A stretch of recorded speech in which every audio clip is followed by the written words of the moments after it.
Anda kembali bersama kami di Newsline. Pemirsa, kita masih membahas perilaku tak senonoh yang dilakukan oleh oknum dokter Objin di Garut. Nah, ini sudah ada beberapa tanggapan dari warganet ya. Kita akan bacakan satu-satu. Yang pertama dari Skip 66XXX. Saya pernah di posisi seperti itu dan saya juga nggak ngerti nih kenapa saya bisa teriak atau menepis. Seperti ada perasaan pelaku dominan. Jadi kalau saya mau ngelawan ini takut ada perlawanan lebih. Pernah juga di tempat rame. Nah, kalau di tempat rame saya malah takut orang tahu kalau saya dilecehkan.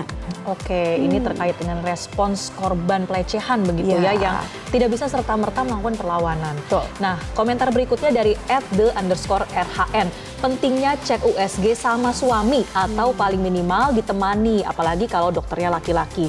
Kasus seperti ini tuh biasanya saya baca di novel, tapi sekarang ada di depan mata. Ya, ini jadi sekaligus membuka ya seperti apa sih SOP yang harusnya dilakukan berkaitan dengan hal ini. Baiklah, itu tadi tanggapan dari sejumlah warganet. Ada yang pernah merasa menjadi korban tapi takut untuk speak up.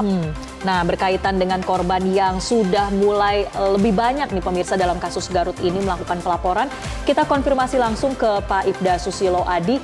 Pak Adi, jadi sampai dengan siang hari ini sudah berapa banyak sebetulnya korban dugaan pelecehan seksual dari dokter Iril ini yang melapor ke Polres?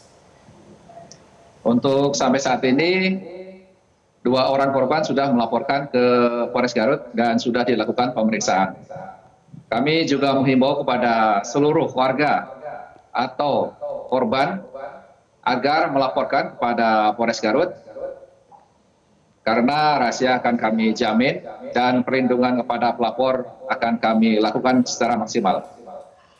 Baik, baru 2 ya. Padahal tadi kalau kata Dokter Mirza yang sudah melapor sudah belasan begitu. Nanti kita akan tunggu ya Pak Susilo jika ada update berikutnya. Nah, Dokter Mirza tadi kan Anda katakan salah satu modus yang dilakukan adalah mengirimkan pesan kepada korban untuk melakukan USG gratis. Nah, selain itu modus apa lagi yang dilakukan?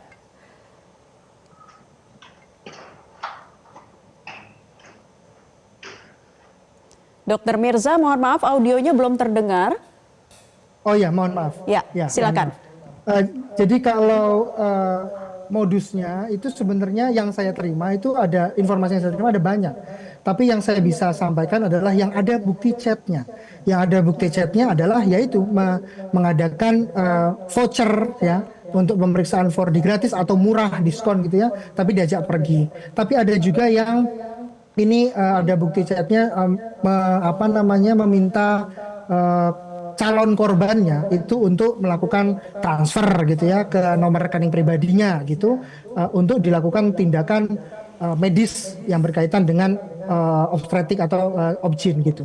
Lalu terus menggoda calon korbannya, lalu ada yang calon korbannya marah dan kemudian melawan balik melalui chat gitu ya. Itu terus bilang saya akan laporkan ke suami saya gitu.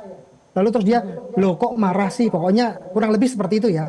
Lalu terus kemudian ya sudah kalau gitu tidak jadi operasi aja atau nggak mau operasi kamu aja. Lah ini menurut saya kalimat yang ini sangat mencederai hati saya dan saya yakin hati dokter-dokter lainnya, ribuan dokter di Indonesia yang pasti baik-baik.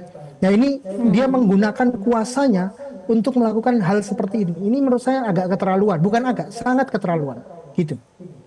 Oke, itu terkait dengan modus yang dilaporkan lewat akun Dokter Mirza. Nah, Pak Adi, sejauh ini dari pemeriksaan terhadap Dokter Iril, apakah dari pihak dokter ini sudah memberikan keterangan begitu? Apakah mengakui atau justru tidak? Bagaimana kemudian dia sikapnya ini kooperatif atau seperti apa, Pak Adi? Dan jangan sampai kelainan seksual ini tidak sampai dijadikan alasan untuk meringankan hukuman, Pak, untuk pelaku. Untuk sampai saat ini masih dilakukan pemeriksaan bersama dengan dari Kementerian Kesehatan. Jadi belum bisa kami sampaikan secara lebih detail lagi. Nanti setelah keluar dari ruangan BPA Satreskrim Polres Garut, perkembangannya akan kami sampaikan lagi kembali. Baik. Dokter Mirza, akibat kasus ini dampaknya begitu luar biasa, tak sedikit ini mengurangi kepercayaan ya dari para calon pasien untuk memeriksakan diri kepada dokter Objin, terutama dokter laki-laki. Nah, apa yang ingin Anda sampaikan berkaitan dengan kasus ini? Terima kasih. Saya bisa pastikan perilaku tidak benar ini atau tidak senonoh ini sama sekali bukan cerminan atau mencerminkan dari dokter obsgin yang sesungguhnya atau dokter yang sesungguhnya lah pada umumnya. Karena ini adalah ulah dari oknum yang melakukan pelecehan atau penyalahgunaan wewenang atas gelar profesinya.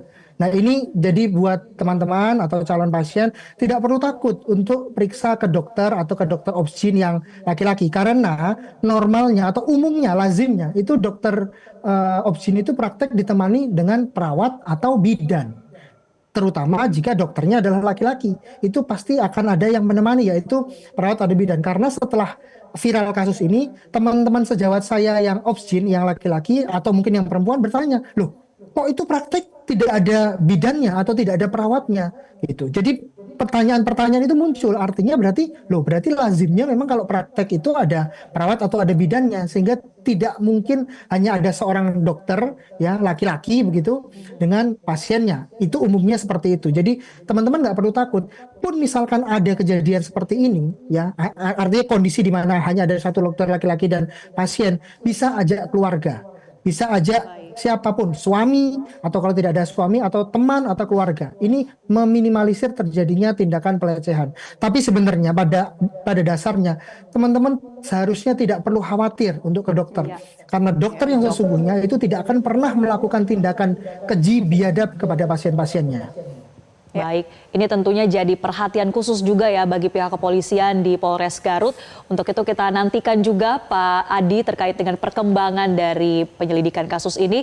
Terima kasih untuk Pak Ibda Susilo Adi Prastia, Kasih Humas Polres Garut, dan Dr. Gigi Mirza Mangku Anom, dokter spesialis konservasi gigi UGM, sudah bergabung di Newsline. Dan tetaplah bersama kami pemirsa, Newsline masih akan kembali.